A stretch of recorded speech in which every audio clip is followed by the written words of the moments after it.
Hi hello friends, welcome to Mouni cine updates. Big boss season 8 இந்த வாரம் பார்த்தீங்கன்னா 2 பேர் வந்து எவிக்ட் ஆகுறாங்க.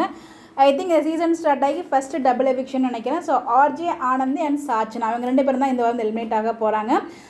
ஆல்ரெடி நேற்றுக்கு இந்த அப்டேட் வந்து கிடச்சிருக்கும். ஸோ ஆனால் வந்து தர்ஷிகா போக போகிறாங்க அப்படின்ற மாதிரி நிறைய வந்து ஒரு அப்டேட் வந்து ஸ்ப்ரெட் ஆகிட்டு இருந்துச்சு. பட் வந்து அது ஃபேக்கான அப்டேட் தான்.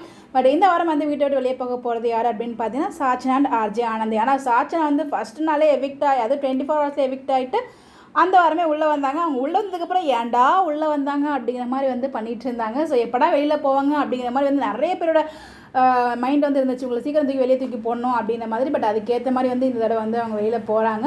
அதாவது அவங்க அப்பான்னு சொல்லிட்டு இருக்க நம்ம விஜேஎஸ் ப்ரோ வந்து பார்த்திங்கன்னா அவங்களுக்கு எப்போயுமே சப்போர்ட் பண்ணிட்டு இருப்பாங்க எல்லா வாரமுமே. ஸோ அதனால் நிறைய விஷயங்கள் வந்து நம்ம விஜேஎஸ்க்கு ஒரு பேக் ஃபயராகவும் ஆச்சு. இந்த ஒரு ரீசனால் அவங்க தப்பு தான் பண்ணதாலும் உங்களுக்கு வந்து தட்டு கொடுக்குற மாதிரி தான் பண்ணுவாங்க தவிர எந்த ஒரு ஹார்ஷான பிஹேவியர் வந்து அவங்ககிட்ட இருந்திருக்காது.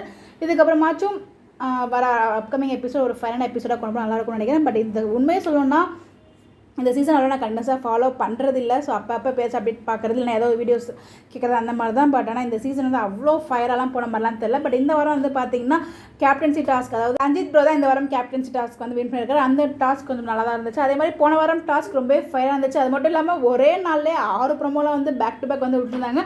அந்த ப்ரொமோ மட்டும் தாங்க எபிசோட்லேயுமே இருந்திருக்கும். வந்து அந்த ப்ரொமோவோட எபிசோட முடிச்சிருக்காங்க. அந்த அளவுக்கு தான் கொண்டு போயிருந்தாங்க. அதாவது அந்த சீன், அந்த டாஸ்க் என்னமோ ரொம்பவே ஃபயராக போச்சு. ஆனால் அது ரொம்ப நாள்லாம் கொண்டு போகல, ஷார்ட்டாகவே முடிச்சிட்டாங்க. அந்த ஃபயரான எபிசோட்ஸுமே வந்து எப்படி சொல்கிறது, கொஞ்சம் நாள் தான் ஃபயராக இருந்துச்சு. அதுக்கப்புறம் வந்து சாந்தமான மாதிரி தான் இருந்துச்சு. எல்லாமே அந்த ஒரு இதுக்காக நடித்த மாதிரியும், அதுக்கப்புறம் எல்லாருமே வந்து நான் அந்த கேமுக்காக தான் பண்ணேன் அப்படிங்கிற மாதிரி வந்து அவங்களுக்குள்ள சம்மதம் ஆகிறாங்க. பட் இதுக்கு முன்னாடி எபிசோடில், இதுக்கு ப்ரீவியஸான சீசன்லாம் பார்த்திங்கன்னா ஒரு ஃபைட் நடந்தால் அது சமாதானமாக கொஞ்சம் நாளாவது ஆகும். பட் இந்த சீசனை பொறுத்த வரைக்கும் அப்படி கிடையாதுங்க. காலைல அடிச்சுக்கிறாங்க, திருப்பி மத்தியானம் சேர்ந்துக்கிறாங்க. அதே மாதிரி தான் அது வந்து பார்த்திங்கன்னா இந்த ஒரு கேமுக்காக தான் இந்த மாதிரிலாம் பேசணும் அப்படின்ற மாதிரி அன்னைக்கு நைட்டே சமாதானம் ஆகிட்டாங்க. ஸோ வந்து அதனால தான் ஃபயராக இருக்க மாட்டேங்குது சீசனை பொறுத்த வரைக்கும். ஒரு ஃபயரே இல்லாமல் தான் போயிட்டுருக்கு இப்போ வரைக்குமே. பட் இந்த அதாவது டீமன் வர்சஸ் அந்த ஏஞ்சல்ஸ் இருக்குல்லையே, அது கொஞ்சம் நல்லா ஃபயராக போன மாதிரி இருந்துச்சு. அதுவுமே கொஞ்ச நேரம் தான் போச்சு. ரொம்பவே சீக்கிரமாக வந்து அந்த கேமை வந்து முடிச்சுட்டாங்க. அதுக்கப்புறம் ஃப்ரீயாக உட்காந்து கதை தான் பேசிகிட்டு இருந்தாங்க. நல்லா தான் போச்சு. எல்லா வேலைத்தையும் கம்பேர் பண்ணும்போது இது வரை ஓகேவாக தான் போச்சு என்னை பொறுத்த வரைக்கும். இந்த எவிக்ஷன் பற்றி உங்களோட கருத்துக்களை மறக்காமல் கமெண்ட்டில் ஷேர் பண்ணுங்கள். இந்த மாதிரி எப்படி தெரிஞ்சுக்க நம்மளோட சேனலை ஃபாலோ பண்ணிக்கோங்க. Bye bye.